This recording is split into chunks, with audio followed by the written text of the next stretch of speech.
Amis des appareils de mesure, bonsoir. J'aime bien les appareils de mesure, j'en ai beaucoup.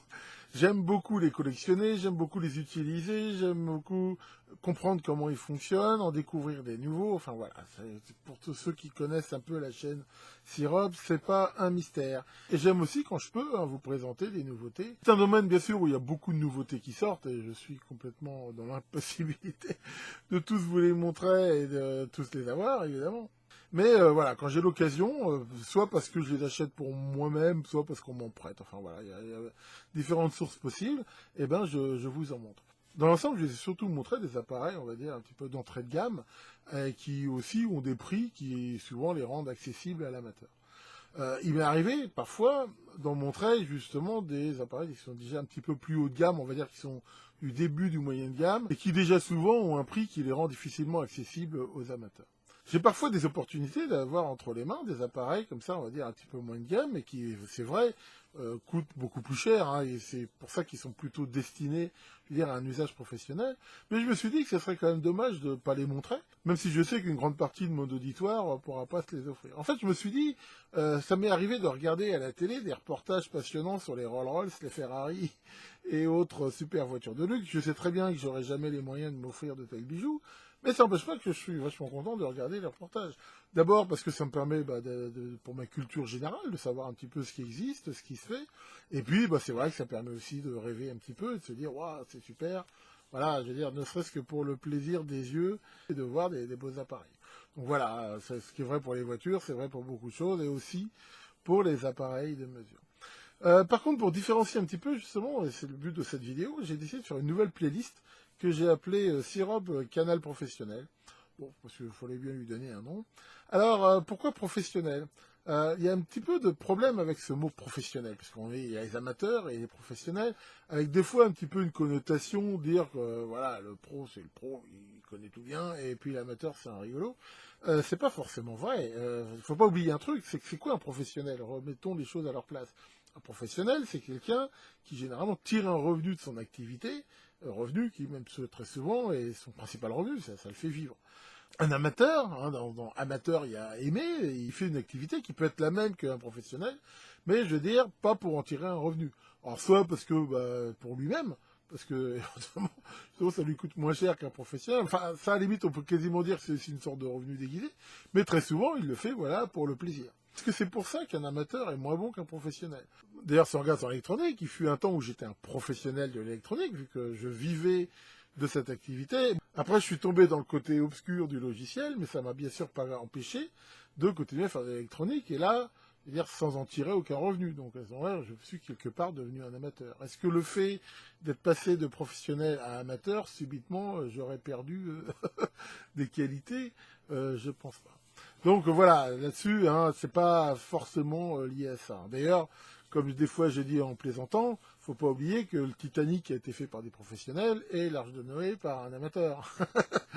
Maintenant, j'ai quand même pris ce mot professionnel, parce que dans professionnel, il y a aussi, on va dire, un petit peu d'autres notions.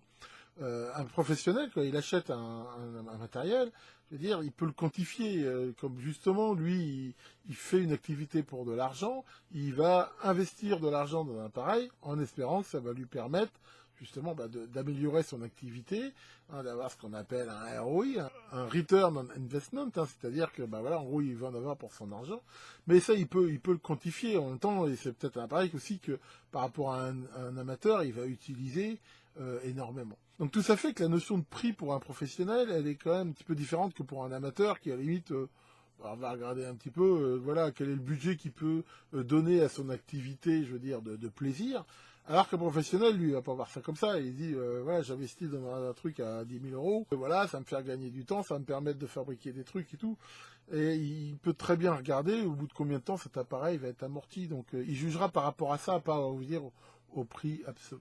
Mais il n'y a pas que ça aussi dans l'idée de professionnel. Quand on est professionnel, soi-même ou les collaborateurs de l'entreprise, ils vont utiliser des outils. Or, comme on dit aussi, hein, un bon ouvrier a des bons outils, et c'est intéressant pour un professionnel d'avoir des bons outils. Ça pour plusieurs raisons. D'abord, avec des mauvais outils, des fois on passe plus de temps. Or, le temps d'un collaborateur, c'est un truc qui coûte très cher. Ensuite, avec des mauvais outils, on peut pas faire de la qualité. Généralement, un professionnel, il va essayer quand même d'avoir un niveau de qualité relativement élevé, parce que c'est sa réputation. Et aussi, et c'est pas le plus négligeable, les collaborateurs qui vont avoir du matériel, généralement, ils apprécient d'avoir du matériel de bonne qualité. Je pense on a tous connu plus ou moins ça. Si en pro, on a un patron radin et on est mal outillé, bon, je dirais que ça donne pas vraiment envie de bosser, alors que si on a quand même du matériel de qualité, voilà, ne serait-ce que c'est presque un petit peu une image de respect quelque part aussi pour les collaborateurs, de leur donner les moyens de travailler correctement. Enfin donc voilà, c'est tout ça qui est un petit peu dans cette notion donc de professionnel. Et dans cette playlist, en effet, je vous montrerai des appareils qui rentrent plutôt dans cette catégorie-là. Alors ça ne veut pas dire qu'un amateur ne peut pas se les payer, hein, s'il gagne au loto ou il veut se faire plaisir. Mais voilà, globalement dans cette playlist, je vous montrerai plutôt donc du matériel, je veux dire normalement plutôt à destination de professionnels. J'ai reçu aujourd'hui, on va dire, le premier candidat à être présenté dans cette série. Et je ne vais pas vous dire ce que c'est, je vais faire un petit peu de teasing, mais vous verrez que je vais commencer en mettant la barre assez haut, parce que ce que je vais vous montrer, c'est quand même un des appareils les plus modernes dans sa catégorie, et je dirais pas le plus haut de gamme, parce qu'il y en a sans doute encore des plus hauts. Mais on verra si on fait un petit peu le parallèle avec les voitures, qu'il est plutôt quand même côté Rolls que côté Trabant. Donc voilà, cette petite vidéo ce soir, c'était pour vous présenter cette nouvelle chaîne. Alors je vous rassure tout de suite, je vais pas faire que ça. C'est pas du tout quelque chose qui montre une orientation de Siroc vers quelque chose de professionnel, patati patata, absolument pas. Mais de temps en temps, je montrerai des appareils comme ça. D'ailleurs, faut être honnête, des tas d'appareils que j'ai déjà montrés, comme le Keysight ou mon Rodé Schwartz et tout, qui déjà normalement, si à l'époque j'avais fait cette playlist, ils auraient tout à fait leur place. Tiens Maurice, t'es là toi.